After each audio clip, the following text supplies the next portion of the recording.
بسم اللہ الرحمن الرحیم۔ ہسٹری ایکسپوز کے معزز ناظرین، السلام علیکم ورحمۃ اللہ وبرکاتہ۔ ناظرین، آج بہت ہی خاص بہترین اپڈیٹ آپ کو دینے جا رہے ہیں۔ اقوام متحدہ نے بنیادی ضرورت پانی کے حوالے سے یہ کہا ہے کہ پانی کا بحران دن بدن بڑھ رہا ہے۔ اس کی وجہ یہ ہے کہ پانی کا زیادہ تر استعمال۔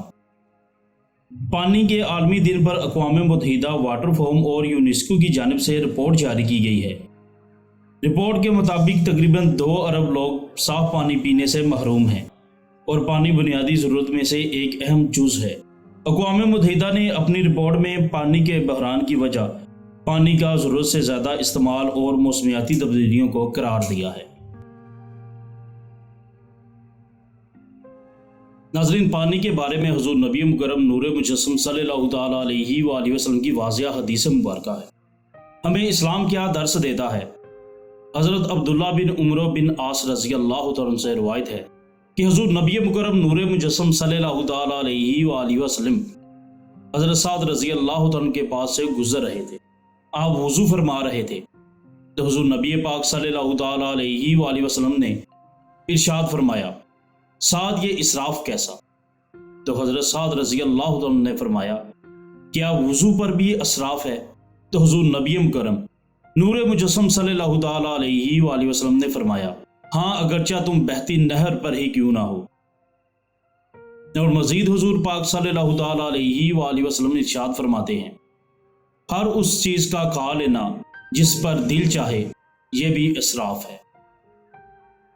ناظرین، انسان کو یہ معلوم ہوتا ہے کہ فلاں کام میں خرچ کرنا اسراف ہے، لیکن بعض اوقات اپنی غفلت اور لاپرواہی کی بنا پر اسراف میں مبتلا ہو جاتا ہے۔ وضو کا پانی استعمال کرنے میں نل کھلا چھوڑ دینا، گھر، آفس وغیرہ میں بجلی پر چلنے والی اشیاء کو سستی کی وجہ سے کھلا چھوڑ دینا بھی اسی سبب کا نتیجہ ہے۔ اس کا علاج یہ ہے کہ بندہ اپنے اندر احساس پیدا کرے، دنیا میں غفلت و لاپرواہی کی بنا پر ہونے والے گناہوں پر آخرت کے مواضع کو پیش نظر رکھے اور اپنی اس غفلت و لاپرواہی کو دور کرے، نیز اپنے دل میں اللہ عز و جل کی عطا کردہ نعمتوں پر اس کا شکر ادا کرے،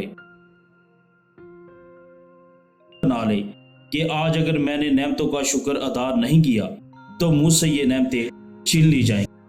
لہٰذا ان نعمتوں پر اسراف سے بچتے ہوئے اللہ تبارک و تعالیٰ کا شکر ادا کروں گا تاکہ ان نعمتوں میں مزید اضافہ ہو۔ تو ناظرین، ہمیں دین اسلام یہ درس دیتا ہے کہ ہم اسراف سے بچیں۔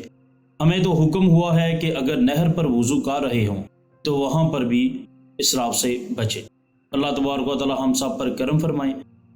اللہ تبارک و تعالیٰ ہمیں اپنی نعمتوں کے قابل سمجھے، آمین۔ تو جتنا ہو سکے پانی کے بحران سے بچیں، پانی کو کم استعمال کریں تاکہ ہم اس پریشانی سے بچ سکیں اور یہ بابرکت نعمت کبھی بھی ہم سے چھینی نہ جا سکے۔ تو ملتے ہیں ناظرین ایک بہترین خاص نئے معلوماتی کلپ کے ساتھ۔ ہماری ٹیم کو ضرور دعا میں یاد رکھیے گا۔ السلام علیکم ورحمۃ اللہ وبرکاتہ۔